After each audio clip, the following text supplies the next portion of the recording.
Hey, how's it going, everybody? Welcome back to another radio control journey. Hopefully you like the new look of the studio, everything I've changed around. Got a lot of eye candy behind me. If you see something you like, comment below.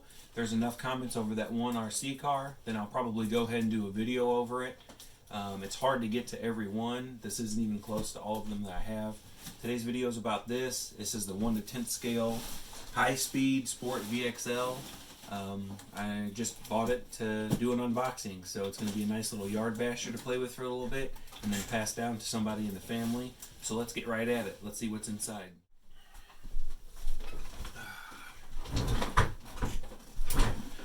Alright, now that we got this beast out of the box, I went ahead and mounted the spoiler. Did not come with long enough hardware for the spoiler, so I went ahead and used something to go all the way down with a nut on the back. So that way it's definitely secure as it can be.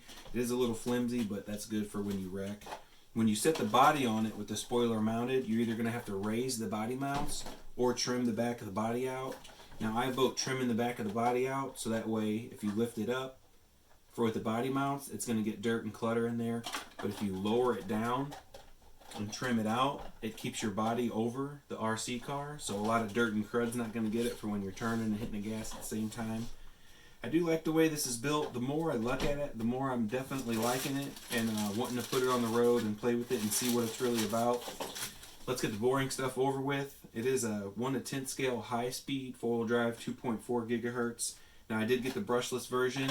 It looks like if you got the brush version, you're going to get a rudder machine instead of a servo. So I'm thinking that's something that comes with about 72 to 17 wires.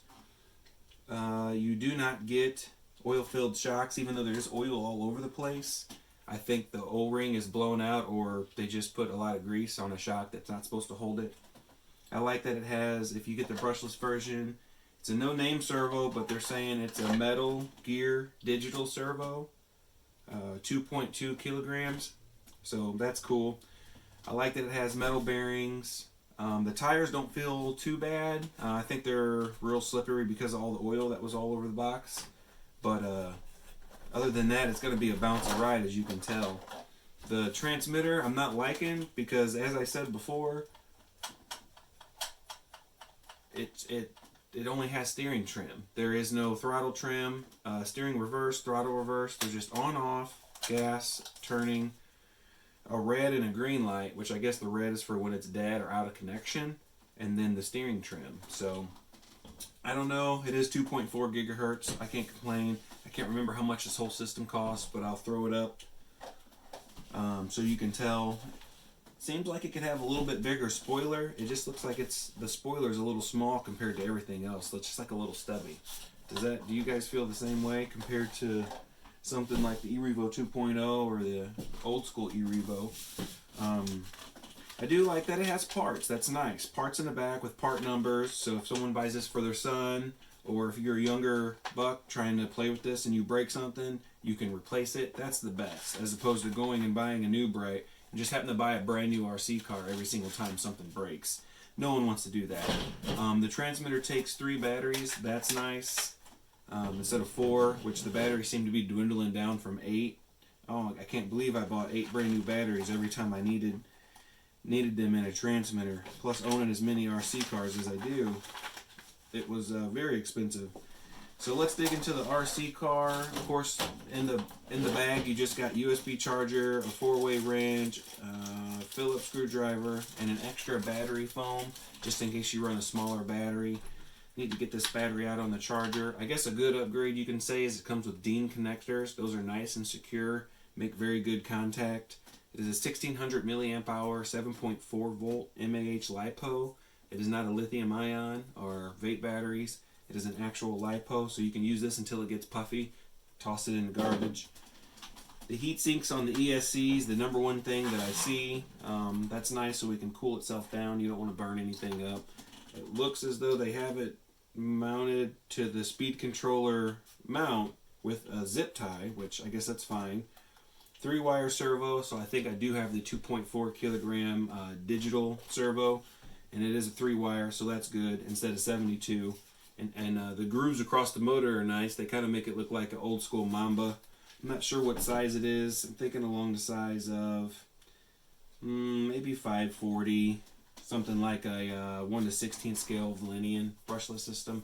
What is that, like a 280, I think. The battery strap down looks pretty secure, like that. You're not going to have a problem with your battery flying out as long as you have the appropriate amount of foam stuffed in the bottom. The metal top and bottom twisty parts of the shocks, the main things that blow off when you jump hard, I guess if they're oil filled, we probably don't have to worry about that now. Those are metal, but the body of the shocks are plastic. And trust me, with the amount of stuff leaking out, I do not believe they have an O-ring. I do not believe they are oil filled. I just think they're just friction body shocks with a lot of spring rate, as you can tell. So it's going to be a bouncy ride. There is foam. I do feel foam in there. If not, there's just a perfect amount of rubber and air release to where it feels like there is foam. Then again, a lot of this stuff doesn't matter because this is a basher. I do see the keyways for the wheels are metal as well, along with metal CVD axles front and rear. That's a plus because usually you don't see the CVD axles in the rear. You only see them up front. Full metal drivetrain. I want to say, I don't think that's a 4-pole motor. It just, maybe it is. It kind of feels like the version 1 of the Valenian, if you guys are a Traxxas fan, and then they switched it over to a 4-pole motor, and then the motor just really kicked butt. So I can't wait to get this on the road to kind of test it. It doesn't really seem like a lot of stuff is adjustable, but I can't wait to, seems like everything's set off right from the bat, from factory. No crazy tire wobblage or anything like that. So looks like they are all on just about as straight as they can be. You don't see excess tire glue hanging out. So I think this thing's going to be a little speed demon. We can definitely see how fast it goes. I want to try to get a GPS system here soon. I don't have one currently, so. But I'm sure it says everything it does on the box. If not, we can put a better battery in it and see if it can hold that. Alright, you guys, let's take a quick peek. So we got metal there, holding down the control arms, metal in the shocks, top and bottom. The body is plastic, non-adjustable, by the way. 2 ports in the speed controller. Of course, that's speed controller receiver combo for the LEDs. So I guess there's 2 ports for the white LEDs and then the red going in the back, or whatever you wanted to, maybe for a fan.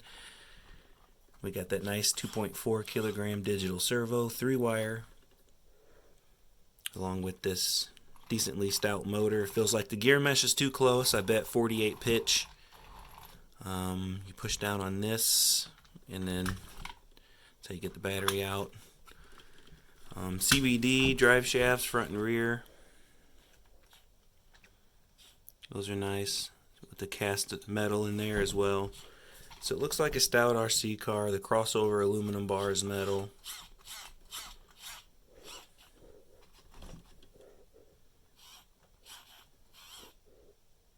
And then of course me adding my own hardware with the M8 locking nuts on the bottom.